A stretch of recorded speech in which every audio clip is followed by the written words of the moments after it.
Hello and welcome to Love Lust Betrayal. Please subscribe if you like our stories. At 12:17 a.m., the clock radio blinked. With my back to the door, I feigned sleep as its digital glow cut through the darkness of our bedroom, but I was screaming inside.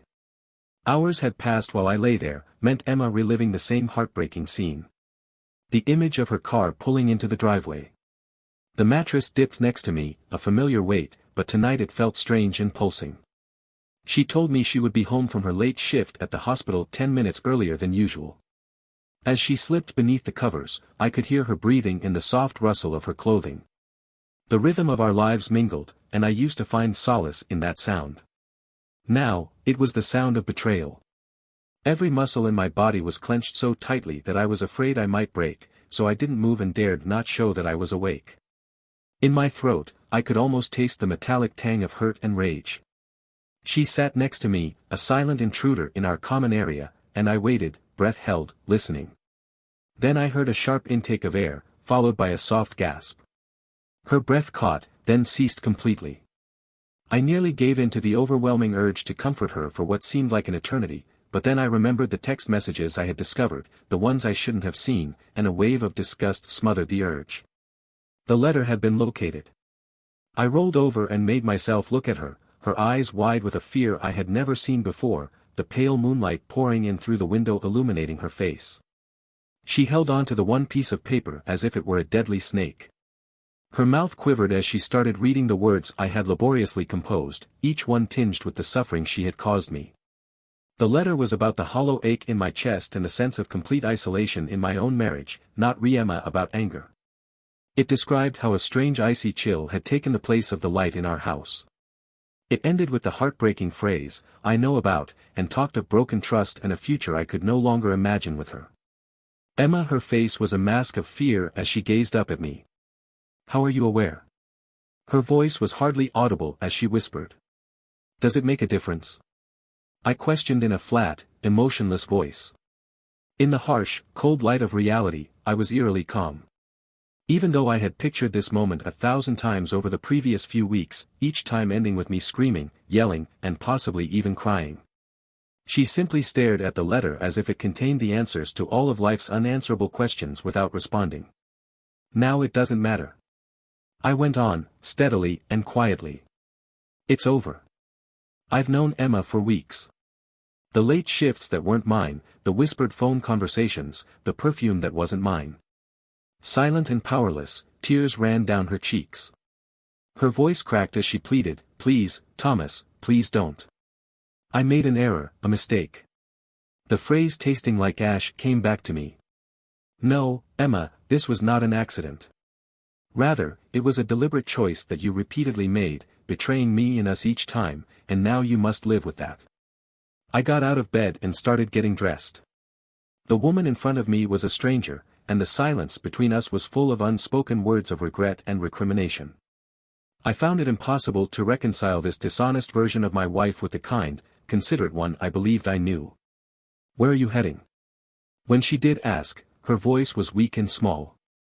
I put on my shoes and replied, "To visit someone." I didn't need to go into further detail. She was aware that the drive to his house was a haze.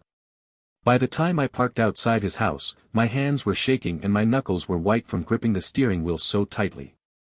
The anger was building into a raging inferno that was ready to explode. I had no idea how I got there. Every mile was a knife twist, and every passing car was a reminder of the happiness I'd been so recklessly denied. Wearing shorts and a t-shirt, he answered the door with the same arrogant expression that I had seen in the pictures I had discovered on Emma's phone. Young, arrogant, and without any sense of decency, he was a perfect representation of everything I was not. He asked with an unwavering smug smile, "Can I help you?" "I believe so." I said in a low, threatening voice. Thomas, my husband, went pale, and a flash of fear took the place of his smug expression. He attempted to slam the door, but I was too fast, forcing my way through the gap and into the unclean. Animalistic, I fin Emma let loose the anger I had been holding inside because you had been having an affair with my wife. A poisonous hiss escaped my lips as I spoke. I wanted him to see the devastation he had caused and to know what he had done. I wasn't paying attention to his stuttering and stammering attempts to deny it. I took hold of his shirt collar and drew him in. Do you Emma believe that you can simply walk into someone else's life and take what isn't rightfully yours? You believed you could avoid consequences. My voice trembled with anger rather than fear. At last, I was getting angry. Then I said very little more. I simply beat him and let go of all the hurt and annoyance I had been holding inside. He was curled on the floor, whimpering in agony, and I beat him until my knuckles were split and bleeding. I didn't care. It felt good, even cathartic at the time, and he deserved it. I walked out into the night, leaving him there, a broken mess on the floor of his living room. I felt like I could breathe for the first time in weeks because the air was cool, but the fight I had didn't make the betrayal any less painful. Even though I had exacted my revenge, nothing had changed. The weeks that followed were a haze of attorneys, paperwork, and the gradual, excruciating breakdown of our shared life. Ollie left home. She tried to explain herself and apologize, but I couldn't stand to hear her voice. News of her adultery spread like wildfire, and the picture of her holding that letter and the terrified expression in her eyes served as a continual reminder of what we had lost, or rather, what she had thrown away. It was a small town. After all, she was constantly reminded of her embarrassment by the judging looks and the whispers that followed her. Her life, which she so readily risked, fell apart around her when her friends, our friends, left her. His life was also not spared. He lost his job, his friends, and his social standing after word spread that he was the town's golden boy, making him a pariah who was not allowed to show his face in public. As a victim of circumstance and the wronged husband, I, on the other hand, had gained sympathy and support from others. They expressed their admiration for my fortitude and tenacity, but I didn't feel that way. I had nothing. I went through the motions, paying my bills, going to work, and doing everything I had always done. But even now, years later, without her by my side, my heart felt like it had been torn out. Pain persists.